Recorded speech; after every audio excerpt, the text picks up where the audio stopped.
I want to welcome you to the fourth session. We've been working through the acronym C.A.S.H, and we've been doing that because we are providing a system that will help you to create a culture for giving in your church. To have a long-term, sustained culture that helps nurture giving in your church is so important, especially if you're a pastor that's going to be there for a while. And so to create that culture, we've been sharing some principles from the word C.A.S.H as we look at it as an acronym that I think will be very helpful. The C word was communicate. The A word was ask. The S word was separate the dollars. And we talked in previous sessions about how each one of those principles can be so helpful when you're trying to create a culture for giving in your church. Well, let's talk about the fourth acronym in our fourth session today, and it's the H word, C.A.S.H. The H word is simply a statement. Have high standards. High standards. You have to have high standards if you're going to create a culture for giving in your church. By that, your strong givers are going to be very interested in the idea of who is handling the money. People do not want someone handling money that they give who are shady, who have a lack of integrity, who are sloppy in their business, who have a reputation that's not good in the community. You have to be very careful with who handles money in your church. What I really want to talk to you about for a moment is you have to create a system when it comes to finances that will help you to perpetuate high standards and integrity in your business office. It doesn't matter if you have a church of 25 people, then you have a clerk, or you have a finance director, or a little finance committee. However you do it, whoever that person is, or whoever those persons are, it must be people of integrity, people who are respected when it comes to the issue of handling money. Because if you don't pay attention to this, Pastor, I promise you, it will greatly affect your ability to raise money. I promise you. So when we talk about high standards, what do we mean? Well, we mean pay attention to who's handling the money and who's making decisions with the money. You've got to have people with integrity. I would be so bold to say that if you've got someone in your ministry that's handling money that's questionable, you're going to have to deal with that. As painful as that may be, you have to deal with that. If you're at a crossroads and you're putting together a financial system, or you're looking for someone to help serve, you've got to look for somebody that has high standards of character, who has a good track record, who has a high standards of integrity, and they're going to present themselves in a very appropriate and proper way when it comes to handling money and making sure that God's money is taken care of. You have to have high standards when you're choosing those individuals. The second thing I would say about these high standards is you have to have good financial systems in place. Let me share what we mean by that. If you have the right systems, it feeds the vision. If you have a bad financial system and you have a vision to build the church, your bad financial system is going to affect your ability to build that church. If you've got a big vision to raise missions money, to help on a tremendous project that God's given you a burden for, and yet you've got somebody handling your money that people are questioning and wondering if they're really handling the money in the right way as they represent you in the church, you're going to have a problem fulfilling that vision that you have for missions. So you have to figure out how to get a good system in place, a good security system. Let me say a couple things, pastors, about this. You may disagree with me, but I would never allow my wife to handle the money in my church. You say, well, Pastor, I don't have anybody else to do it. I don't care. Whatever you've got to do to find somebody, because what that does is it automatically puts you in a vulnerable position, even if you're innocent.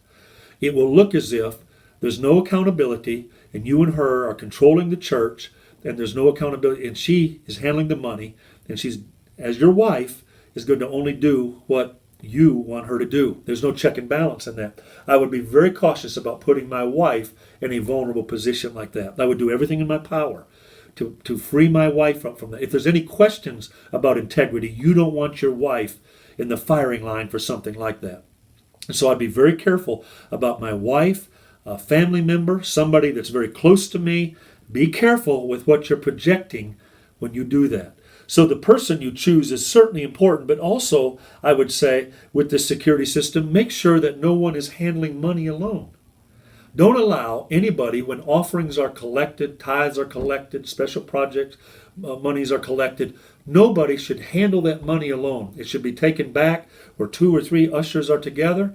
They get up, they transport the money, they count the money together, they write down on reports exactly what they counted, how many coins, how many dollars, cash value, how many checks, total those things up, make sure it all balances, and then it goes to a safe. And when it's taken out of the safe the next day, then there should be a couple people that are able to count that money to make sure it balances with what the ushers did. So when you take that money to the bank, a person can do that individually because it's already been checked and balanced. It's already been covered by several witnesses who came up with the same numbers when it was counted. Money should not be handled alone by anybody in your church. I will tell you, it will come back to bite you. I want to give you a little example of a story that happened in my first pastorate about this. I had a lady who was a church clerk, a wonderful, godly lady. I have no reason to distrust her, but in my innocence as a 24-year-old pastor, I didn't think anything about it. One night we had about 50 people in a Sunday night service, and a man had dropped in a $100 bill. This was back in 1984. Dropped in a $100 bill on the offering plate. Well, it passed through those 60 people. There was 2 ushers that walked up the middle aisle. As she always did, the 2 ushers would take the 2 offering plates to the clerk in the lobby, hand them to her, and then she'd go back in the back office by herself and count the money. Well, she had done that for many, many years. Nobody had ever questioned anything. Well, after service, this particular night, this couple, beautiful couple, I knew them very well, he went back to the office and he had 5 20s.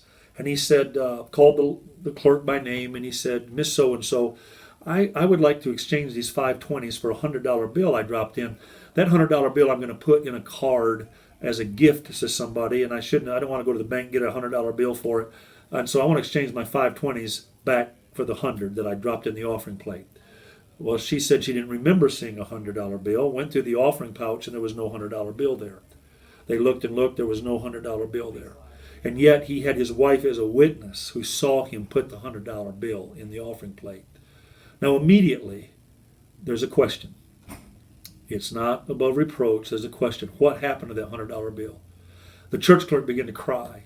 She would swear on a stack of Bibles. She did not touch that $100 bill, nor did she see it. Probably what happened is when it was going through a group of teenagers, somebody with a quick hand, when the usher was counting or turned to the side, simply took the $100 bill and slipped it under his leg. Everything went on through and put it in his pocket. It'd be very easy to do because in those days we didn't even have pouches. We had those, they weren't very deep, those little offering plates. That's probably what happened. And there was no track record of this church clerk ever doing that. The fact of the matter was, it created a question. It created a very uneasy situation. That could have been avoided if I, as a young pastor, would have had a good system in place. It could have even protected her. So when we talk about a good financial system, we're not only talking about protecting the integrity of the money, we're also talking about protecting the very person handling it in case there was ever an accusation made against them. So you want to have good financial systems. Another thing I would say, if you're wanting to build trust with your whole high standard issues, have a budget process, have a system, a financial system that will work its way through the year. At Westmore, and I did this when I pastored a small church.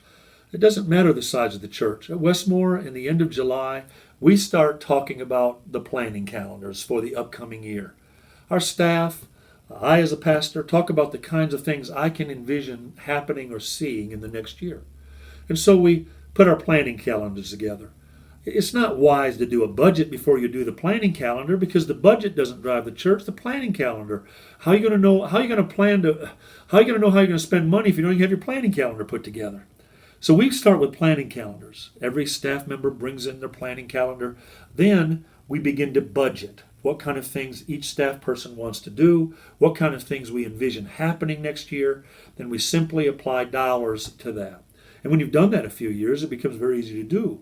And then we take those, have a finance team that simply gets together in August, July planning calendars in August. They submit, the staff members submit their budget based on their planning calendar, and they submit it to a finance team. And that finance team will go through everything with a fine-tooth comb. And they'll look at line items. And then they'll present a budget to me to approve. And I'll approve it, usually, very little question, usually because we've got it down to a science. Then we take it to the pastor's council. They approve it. Then we ultimately, that takes us into October.